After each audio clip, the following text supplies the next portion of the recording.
annahu faza almuttaqun. Ndugu zangu katika imani, ninakuhusieni kadhalika naihusia nafsi yangu kumcha Allah tabaraka wa taala. Enyi waja, tumcheni Allah mtukufu kwa kutenda yaliyo mazuri na kujiweka mbali na yote yaliyo mabaya, tukijua kutambua ya kwamba sisi ni waja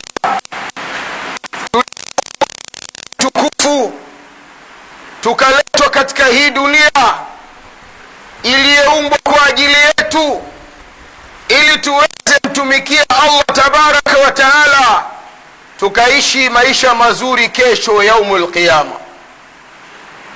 Ndugu zangu, ninamuomba Allah anijalie mimi pamoja nani kumcha yeye ukweli wa kumcha katika maisha haya ya dunia, na kesho yaumul qiyama Allah mtukufu atufufue pamoja na wacha Mungu. Ndugu zangu, hutuba yangu katika siku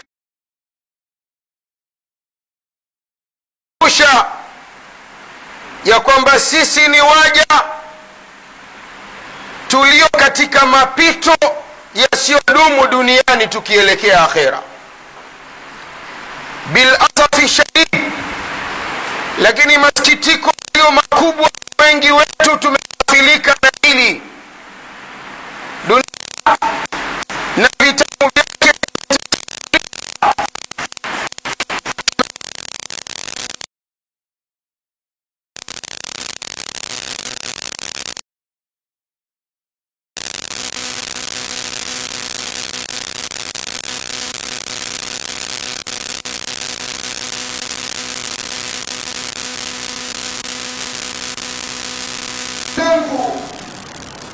Allah mtukufu atujalie kuwa ni miongoni mwa ambao tumetoka katika hali ya kughafilika,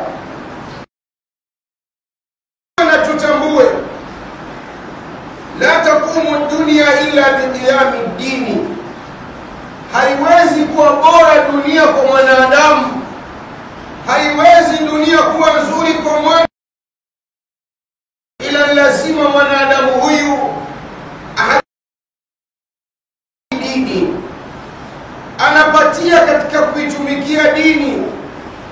Wala tunalu al-izzatu bil khudu'i,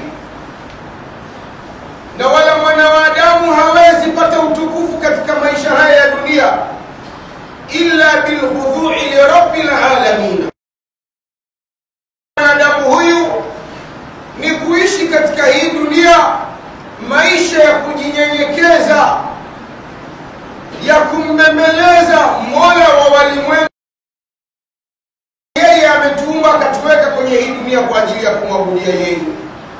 Wala yasihu dina illa bil ikhlasi, na wala dini ya mtu haiwezi kuwa ni hawezi katika matendo mbalimbali ya kumwabudia Mola wake, ila lazima aambatanishe matendo hayo na ikhlasi ya kweli, kuwa ameyafanya matendo hayo Allah tabaraka wa taala. Watu wasikie na wajue kuwa na yeye ni miongoni mwa watu wanaofanya matendo kadha wa kadha ya kumwelekea Allah tabaraka wa taala, na si ikhlasi kwa Allah mtukufu peke yake, wattiba'u sayyidil mursalin, na kumfuata Bwana sallallahu hakuna alifanya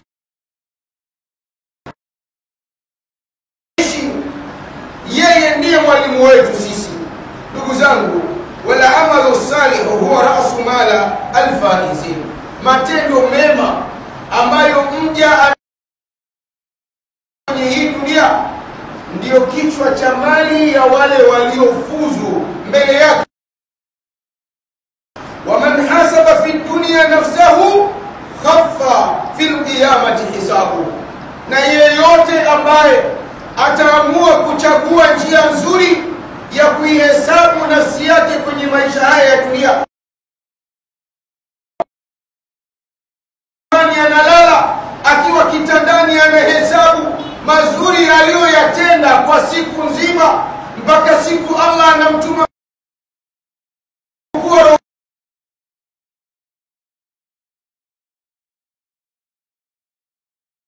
kuna munqalabuhu wa maabuhu, zio yake mbele yake Allah, maishilizio yake, na atakuwa ni mwenye kuendelea kudumu kwa hasara atakayoipata kesho mbele yake Allah tabaraka wa taala. Wa qalat fil qiyamati waqafatuhu wa ahatati min khati'atuhu, na kesho yaumul qiyama hakika kisimamo chake mbele yake Allah tabaraka wa taala kitakuwa kirefu mno, kwa sababu hatakuwa amefikisha matendo ya kumsalimisha na moto wa jahannam. Ya Rabbi, tunakuomba utuepushe, utuweke mbali na watu wanaoishi katika hii dunia hali ya kuwa wameghafilika na haya. Na Allah tabaraka wa taala anatukumbusha katika suratul Zalzala aya ya 6 mpaka aya ya 8. Allah mtukufu anasema, yaumaidhin yasduru nnasu ashtata, siku ya kiyama ni siku ambayo watu watafufuliwa makundi makundi, watafufuliwa wakiwa wametapanyika.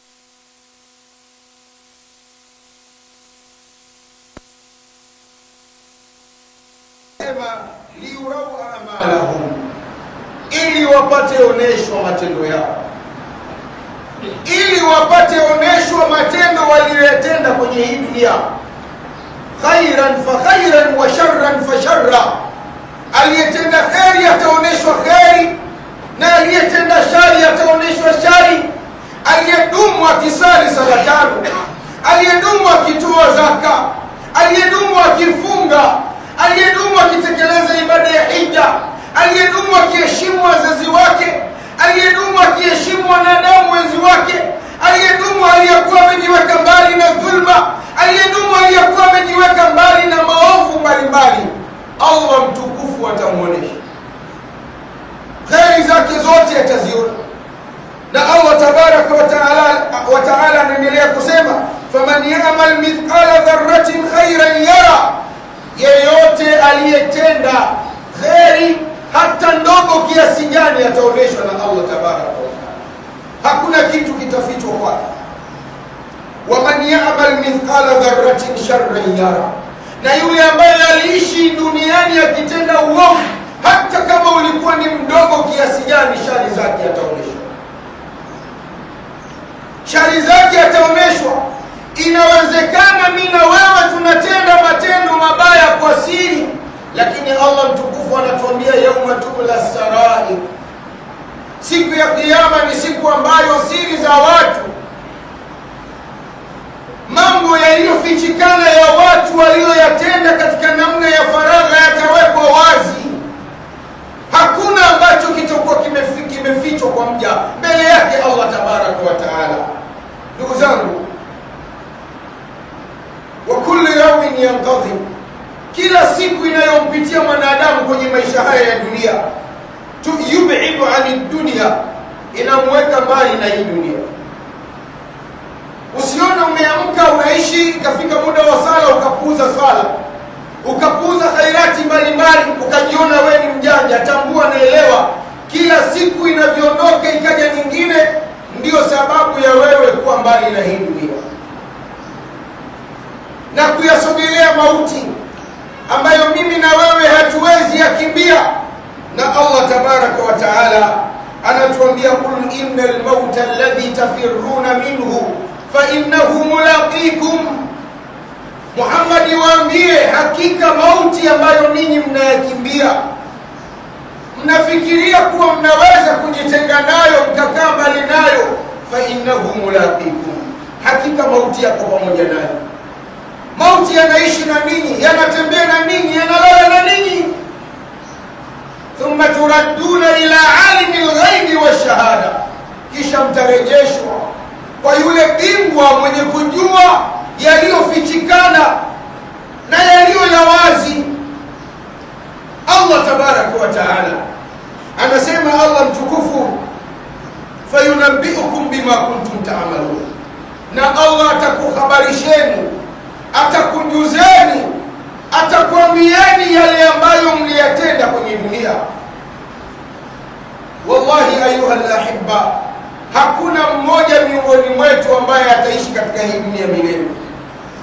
Sote tutakufa, lakini si tu tutakufa, na ushahidi na uthibitisho wa haya Allah tabaraka wa taala amekwisha tupa ishara. Sisi tunalala, tukilala hatuna fahamu, hatujui yanayotokea wakati tukiwa usingizini. Kama Allah anaweza tulaza akatuamsha, anaweza kufisha, lakini wakati anatuamsha tunaendelea kuzunguruka, atatufufua na atatuhesabu kwa yale ambayo tunayafanya katika hii dunia. Allah tabaraka wa taala anasema ameiandaa pepo kwa wale walioishi kwenye hii dunia wakimtii yeye kwa aina mbalimbali za taa, na ameuandaa moto kwa ajili ya wale ambao wameishi katika hii dunia wakaghafilika na kutekeleza uwajibu wa kuumwa kwao, kuletwa kwao katika hii dunia. Akasema Allah tabaraka wa taala haya katika aya chungu nzima ndani ya Qur'ani, Suratul An'am 104. Allah anasema faman absara falinafsihi wa man amiya fa'alayha, yeyote mwenye kuona, mwenye kujua hili ni baya na hili ni zuri, ajue kwa ajili ya nafsi yake mwenyewe.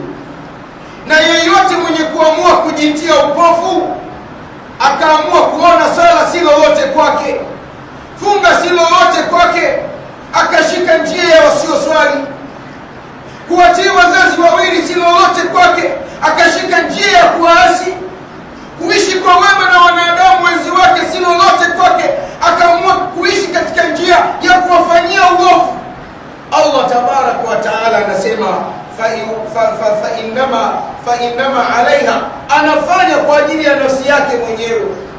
Akasema tena Allah tabaraka wa taala 46 surati Fussilat, man amila salihan falinafsihi wa man asaa fa alaiha, yeyote mwenye kuishi kwenye hii dunia akitenda matendo mazuri anatenda kwa ajili ya nafsi yake, na yeyote mwenye kuishi kwenye hii dunia akitenda matendo mabaya atambue na elewe pia anatenda kwa ajili ya nafsi yake.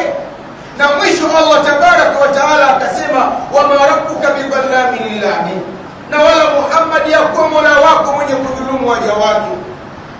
Aliyechuma kheri, aliyetenda kheri atalipwa kheri, na aliyetenda shari atalipwa shari. Akasema tena Allah tabaraka wa taala 108 surati Yunus, man ihtada fa innama yahtadi li nafsi, yeyote ambaye anaamua ishi katika maisha ya uongofu, ya kutenda yale ambayo Allah yaridhia na kuyapenda, hakika mtu huyo ameamua ongoka kwa ajili ya nafsi yake. Wa man dhalla fa innama yadhillu alaiha, na yeyote mwenye kupotea akashika njia ya batil, njia isiyo sahihi, ameamua ipoteza mwenyewe nafsi yake, na wala hakuna aliyempoteza. Akasema tena Allah tabaraka wa taala wa man yaksib ithman, na yeyote mwenye kuishi kwenye hii dunia akichuma dhambi, fa innama yaksibu ala nafsihi, hakika si vingine mtu huyo ameamua chuma dhambi hizo kwa ajili ya nafsi yake mwenyewe. Suratul Nisa 111. Akasema Allah tabaraka wa taala wa man shakara fa innama yashkuru li nafsi, yeyote mwenye kushukuru anashukuru kwa ajili ya nafsi yake. Bali kila mja anayeishi katika hii dunia akitenda mema akatenda mabaya, Allah tabaraka wa taala anasema wa kullu nafsin bima kasabat rahina, na hakika si vingine kila nafsi iko rehani na yale iliyoyachuma kwenye hii dunia. Hebu ipekue nafsi yako, nami nipekue nafsi yako. Matendo yako ya kila siku, ndugu yangu katika imani, katika uwajibu wa kumtumikia Mola wako kwenye hii dunia, unamridhisha Mola wako? Yamekuwa ni matendo yaliyo sawa, matendo yaliyo sahihi, au umeishi katika maisha ya kuteleza? Kila mmoja ni mwenye kujua, mwenye kutambua nafsi yake nini ambacho inakifanya. Ikiwa umepatia, shukuru kwa Allah na uendelee kuishi maisha ya kupatia, na ikiwa umeteleza, mtaki msamaha Mola wako. Allah tabaraka wa taala ni mwingi wa kuwasamehe waja wake kwa mengi miongoni mwa yale ambayo wanamkosea katika hii dunia. Aqulu ma tasma'una wa astaghfirullah لي ولكم ولسائر المسلمين والمسلمات فاستغفروه إنه هو الغفور الرحيم وهو البر الكريم.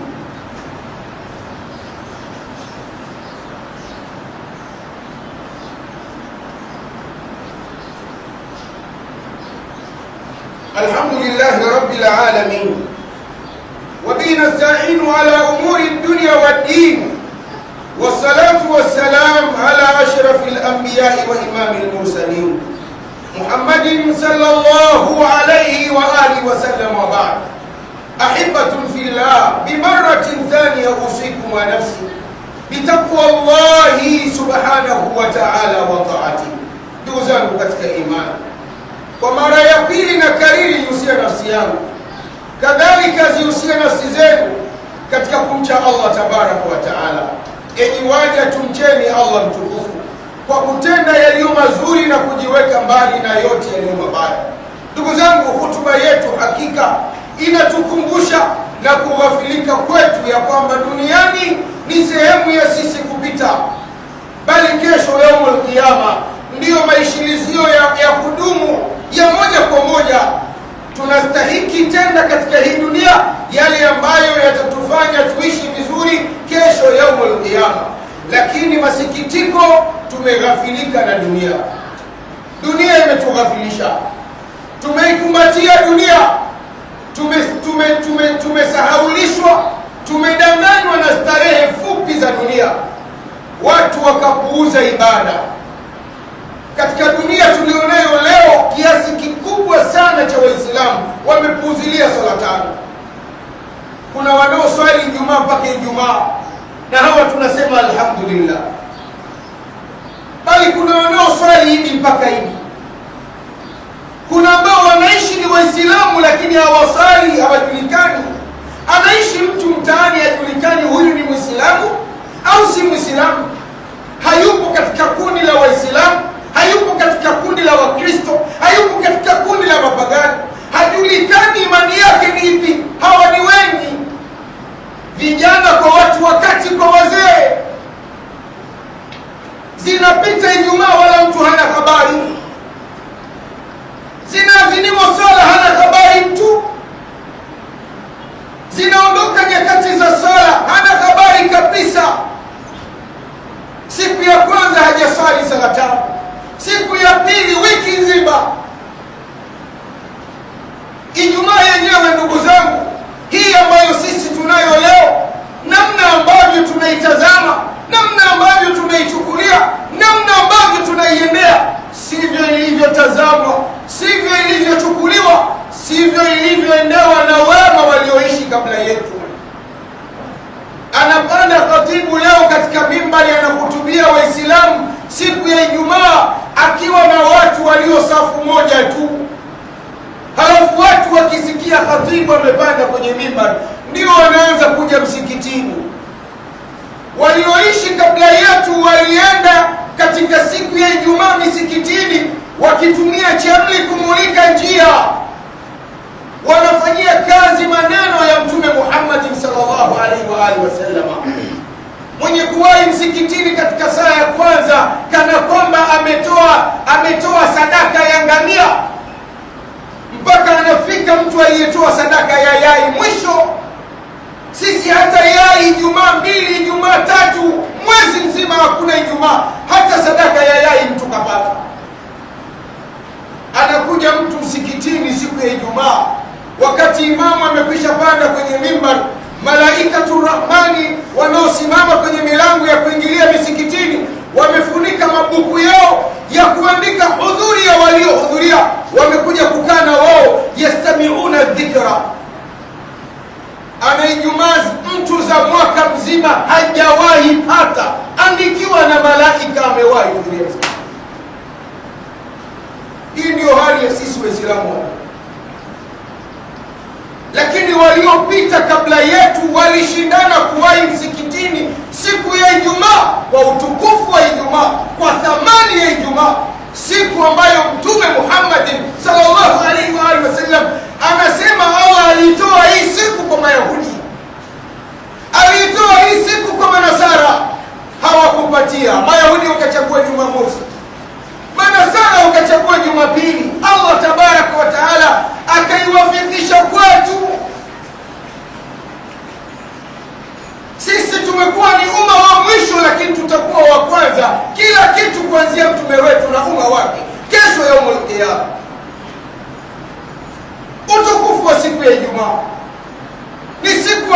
aliumbwa Nabii Allah Adam alayhi salatu wassalam, na ndio siku aliyoteremshwa katika ardhi hii, na ndio siku kitatokea kiyama. Imekuwa ni sunna kwa Waislamu katika siku ya Ijumaa kukithirisha kusoma suratul Kahf, kukithirisha mtakia sala Mtume Muhammad sallallahu alaihi wa alihi wasallam, kuzidisha maombi, kwa sababu katika siku hii hunaka saatul ijaba. Iko saa ambayo mtu akiomba lolote Allah tabaraka wa taala anamjibu pasina kikingamizi. Nani katika sisi Waislamu wa leo anatafuta hizi? Nani katika sisi Waislamu wa leo ameamka amesoma suratul Kahf? Nani katika sisi Waislamu wa leo halau tangu ameamka mpaka sasa amekwisha mtakia sala na salamu Mtume Muhammad sallallahu alaihi wa alihi wasallam alau mara 100? Nani ana habari? Siku ya Ijumaa, ndugu zangu, ni siku ya Waislamu kuonesha wingi wao, kujionesha mbele zake Allah tabaraka wa taala. Wanavaa mavazi gani? Mavazi aliyoyavaa juzi akayavaa jana ndio anayoyavaa leo Ijumaa. Muislamu wa leo hatuna thamani kabisa na dini yetu. Kwa nini? Kwa sababu dunia imetughafilisha. Ana pesa mtu kadanganywa na uhai, ana nguvu, anatembea, ana elimu, ni mbora wa kusema, anaweza sema akadanganya akafanya hivi akapata anachokipata. Ana shida gani yeye ya kumrejea Allah tabaraka wa taala? Ndio huyu ambaye sala inaadhiniwa mpaka inakimiwa mpaka watu wanasali, wala hana habari kabisa yeye na msikiti, manake nyumba yake iko pembezoni mwa msikiti. Ni wangapi katika ndugu zetu wanaoishi pembezoni na misikiti wanasikia adhana na wala hawataki kuswali? Wangapi? Wangapi ndugu zangu? Hao wanasubiri nini? Wanasubiri siku wafe wasimame watu kuwaswalia. Watu wanakuswalia, wanakusimanga. Haukuwahi mwenyewe hata siku moja zinduka ukasimama kuswali kwa ajili ya Mola wako. Kitu gani wanachokifanya hao wanaosali kuswalia jeneza lako wewe ikawa ni faida kwako? Kwa nini usizinduke leo na kurudi kwa Mola wako leo? Kwa nini leo usitubie? Kwa nini usiache fanya dhambi ambazo unazifanya leo? Tunaishi, tuna wazazi. Mtu anaishi na mama yake na baba yake, namna anavyowapa nafasi wazazi wake ni afadhali hata nafasi anayowapa pengine wafanyakazi wake. Ni watu wa kawaida sana, ni watu wa kawaida mno. Anaweza wajibu vile anavyojisikia yeye na anajihisi kuwa ni sahihi. Mola aliyemuumba anamwambia wazazi wako wawili unaishi nao, fala takul lahuma uffin. Alau kusema mbele ya mama ya baba haifai, lakini wanajibiwa wazazi leo majibu ya zaidi ya hivi, majibu ya zaidi ya uffin. Mtoto anamtazama mzazi wake kuwa ni mtu wa kawaida. Dunia imekosa heshima, wanadamu wamekosa ustawi wa usawa. Haijulikani katika maisha yupi mkubwa na yupi mdogo, yupi ambaye anaweza sema akasikilizwa akafuatwa, na yupi ambaye anastahili kutii. Kila mmoja ameota mapembe kwa mwenzake. Mtoto ana mapembe kwa mzazi, kwa baba yake, kwa mama yake, kama ambavyo pia na wazazi na wao wako hivyo. Maisha yameharibika sana. Akishakuwa mtu ameishi maisha ya kutomheshimu mzazi wake, kutomthamini mzazi wake, huyu mtu hawezi akatoka nje akaenda kumheshimu mtu yeyote. Ndio leo unaweza kutana na mtoto ambaye unamzaa anakutazama, anaweza kukuambia za saa hizi pia vile hapa amejitahidi kukuheshimu sana. Mtoto ambaye si tukua unamzaa kwa mara moja, unamzaa hata kwa mara 5, anakuambia za saa hizi. Huyu amekuheshimu sana, anaheshima sana, lakini mwisho wake atakupita tu. Mnaishi kwenye mtaa mmoja, nyumba hii, ndio maisha ambayo tunaishi nayo. Heshima, adabu za wanadamu baina ya wao kwa wao hakuna. Ndani ya majumba yetu, ndani ya familia zetu, ndani ya koo zetu, hakuna heshima baina yetu. Haijulikani mkubwa wa familia ni nani, akisema tumsikilize. Haijulikani. Kila mmoja ana sauti. Dunia tunayoishi nayo leo, mwanadamu anaishi hawezi mheshimu hata kiongozi wake. Kiongozi pia naye hana huruma na mtu wake wa chini. Kila mmoja anaishi akimtendea uovu mwenzake. Wanadamu wameishi katika maisha ya kuchupa mipaka waliowekewa na Allah tabaraka wa taala. Lakini Allah mtukufu anatukumbusha katika suratul A'raf aya ya 56, Allah mtukufu anasema wala tufsidu fil ardi ba'da islahiha, na wala msifanye machafuzi katika ardhi, msifanye uharibifu katika ardhi baada ya kuwa kila kitu kimewekwa sawa. Mmezaliwa mkaikuta hii dunia iko imara, wamepata ishi kwenye hii dunia watu ambao wameitwa ni wema, wameusimamisha Uislamu, wakatenda mazuri, wakamtumikia Allah tabaraka wa taala, na Allah akawaridhia. Na alama za maridhio yake kwao ni kuahidi pepo wakitembea katika mgongo wa dunia. Halafu baadaye wanakuja watu wanaishi katika hii dunia, wanafanya maharibifu, wanafanya machafuko, wanafanya machafu, wanafanya isiyofaa kwa Allah tabaraka wa taala. Ndio Allah mtukufu anasema wala tufsidu fil ardi ba'da islahiha, na wala msifanye uchafu, msifanye uharibifu katika ardhi baada ya kuwa ardhi hii waliopata ishi kabla yenu waliitengeneza, wakaifanya kuwa ni sawa. Allah mtukufu anatukumbusha, anatuambia wad'uhu khawfan wa tamaa, endeleeni kumuomba yeye, endeleeni kumtegemea yeye kwa kumuogopa pasina kukata tamaa. Jueni na tambueni, inna rahmatallahi qaribu minal muhsinin, hakika ya huruma ya Allah tabaraka wa taala iko karibu na kina nani?